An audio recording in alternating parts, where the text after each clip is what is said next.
कि हमारा भतरा के बाट समय से का कलू है भौजी तनी एक बार फिर कहबू हमारा पियावे के बाट होतिया से आई हो मोर माई तोहरे भतरा के समान बटे गधो से बड़का ए भौजी तब तो तोहरे के लाड़े पे झुलुआ झुलावत हुई हो। ये दादा सच में बुलाता था मर जाती थी, अच्छा वो डरता था मैं चिल्लाती थी। क्या बोला तूने? ए भौजी तो बिना तेल लगेले पेलवाइबू तो चिल्लाइबू ना भाई लोग तू लोग देखा ना जेगा कहतिया कि वो बुलाता था मैं जाती थी, वो डालता था मैं चिल्लाती थी, तो जब इतना दुखाता तो लाड़ चटे जाता तो हर बोहिन चो दो। हाँ बात तो सही है।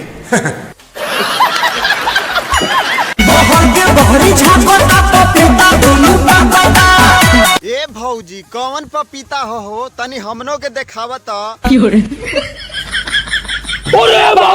अच्छा ई पपीता है।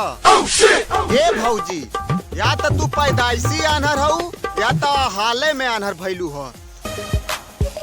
जवन तू हिलावत अब ना ई पपीता ना एके हमन भोजपुरी में चूची कहे नी जा। सही पकड़े हैं। 1 2 3 पढ़ता गिन गिन के करता। का कलू है भौजी तनी एक बार फिर कहबू 1 2 3 पढ़ता गिन गिन के करता। ए रानी भौजी कहीं बिना गिनले पेल देलेस ना तो कहबू के भाई एक आदमी बेसी पेल देला। जिंदगी हो तो ऐसी हो, जिंदा तो झांट के बाल भी।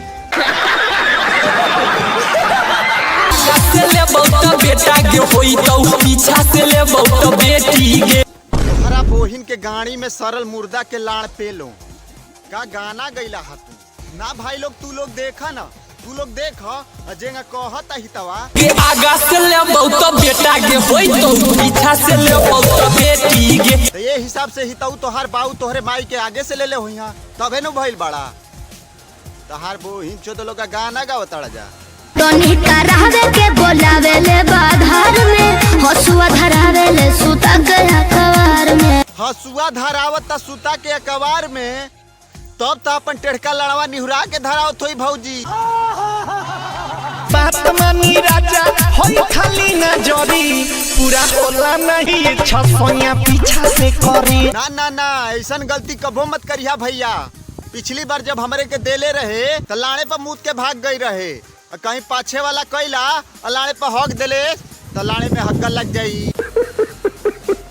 भाई लोग जौन हाउस सब्सक्राइब वाला नीचे बटमिया लौकतिया लाल की ओके लंड फेंक के मारा जाए कर बोहिन चो चाहे पेलहड़ फेंक के मारा जा, बस खाली जर के राखी हो जाए के चाहिए। तो भाई लोग आज के वीडियो बस इतने खातिर चलत तनी। नमस्कार प्रणाम।